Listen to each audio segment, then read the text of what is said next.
আসসালামু আলাইকুম, কেমন আছেন সবাই? আশা করি ভালো আছেন। সবাইকে আমাকে ভুলে গেছেন?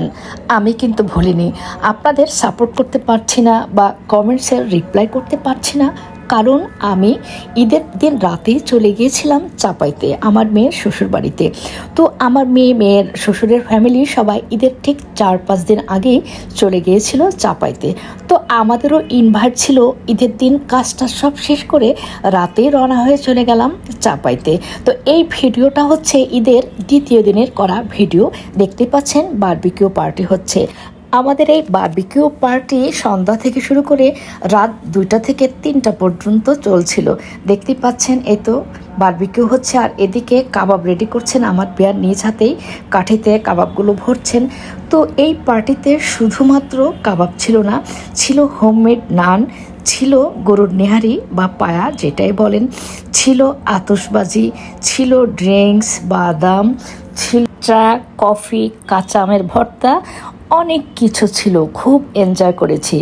তো আসলে জোরে জোরে গান বাজছিল, জুকু মামার ভয়ে তো আমি সব কিছু মিউট করে দিয়েছি। এমনকি আতশবাজি ফুটিয়েছে সেই শব্দটাও আমি মিউট করে দিয়েছি। আমার ভিডিওটা তেমন একটা ভালো হয়নি, তার কারণ হচ্ছে একদিকে রাতের বেলা, আরেকদিকে প্রচণ্ড গরম, কিন্তু ইলেকট্রিসিটি ছিল না। যদিও ঈদ উপলক্ষে 7 দিনের জন্য বাড়িটা লাইটিং করা হয়েছিল, তো কি আর করা, তারপরও পার্টি চলছে। দেখতেই পাচ্ছেন পায়া রেডি, সবাই পায়া নিচ্ছে, হোমমেড নান নিচ্ছে।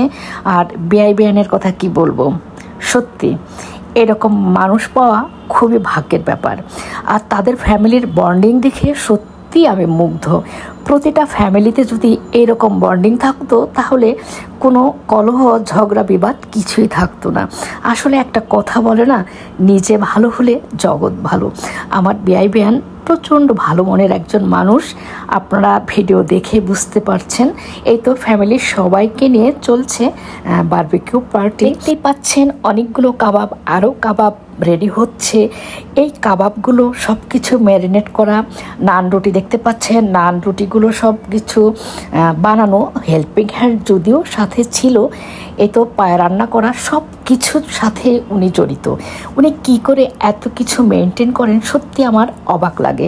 ওদিকে এই তো বাচ্চারা আতশবাজি ফুটাচ্ছে, আমি একটু ভিডিও করে নিচ্ছি। আমি খুবই এনজয় করেছি, যেহেতু আমার কন্টেন্ট তৈরি করতে হবে। আমি চাপাইতে গিয়ে অনেক ভিডিও করেছি, তো আসলেই কোনটা রেখে কোনটা আপলোড করব বুঝতে পারছি না। তো হাতের কাছে যেটা পেলাম ঈদের সেকেন্ড রাতের বারবিকিউ পার্টিটাই আমি শেয়ার করলাম। দেখতে পাচ্ছেন ওরা আতশবাজি ফুটাচ্ছে। এই তো মেয়ের জামাই, মেয়ের যা, বাচ্চারা। তো এই ভিডিওটা ঠিক এই জায়গাটা আমার আরও ভালো লাগতো যদি আতশবাজির শব্দটা আর গানের সাউন্ডটা আমি শেয়ার করতে পারতাম, যেহেতু জুকুম আমার ভয়ে মিউট করে দিয়েছি। তো ভিডিওটা আমার কাছে আপলোড করে তেমন একটা ভালো লাগছে না, কারণ আমরা যতটা এনজয় করেছি, যে উৎসব মুখর একটা রাত ছিল, সেটা আমি ভিডিওতে তুলে ধরতে পারছি না জুকুম আমার ভয়ে। তো কে কোথা থেকে ভিডিওটা দেখছেন আশা করি কমেন্টসে জানাবেন। আমার পরিচিত অনেক আমার ফেসবুক ফ্রেন্ডই আছেন চাপাইতে থাকেন। আসলে চাপাইয়ের আম বাগান দেখে মুগ্ধ হবে না এমন লোক খুঁজেই পাওয়া যাবে না। আমি তো রীতিমতো মুগ্ধ, যেদিকেই তাকাবেন শুধু আম বাগান আর আম বাগান। হাতে পাওয়া যায় এত ছোট ছোট গাছে এত প্রচুর প্রচুর আম ধরে আছে যে হাত দিলেই আম ধরা যায়, আম ছোঁয়া যায়। কেউ কারো গাছ থেকে একটা আম ছিঁড়ে না, কারো কোনো আম চুরি হয় না। সত্যি ব্যাপারগুলো খুবই আমাকে অবাক করেছে। প্রচুর আম, প্রচুর আম বাগান, আর আম ঝুলে আছে, কেউ কারোটা ধরছে না। ব্যাপারটা একটু অন্যরকমই মনে হলো। তো অনেকে হয়তো জানেন, চাপাইতে হয়তো বেড়াতে এসেছেন, বা যাদের দেশ এখানে তারা তো জানেনই।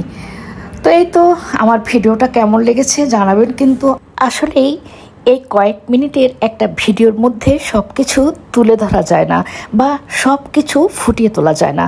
তো আমি আমার আনন্দটা আপনাদের সাথে শেয়ার করেছি। কার কেমন লেগেছে কমেন্টস করে জানাবেন কিন্তু, আর আপনাদের কার কেমন ঈদ কেটেছে তাও জানাবেন। তো আজ এই পর্যন্তই, ভালো থাকবেন সবাই। আসবো অন্য কোনো নতুন ভিডিও নিয়ে। আল্লাহ হাফেজ, থ্যাংকস ফর ওয়াচিং।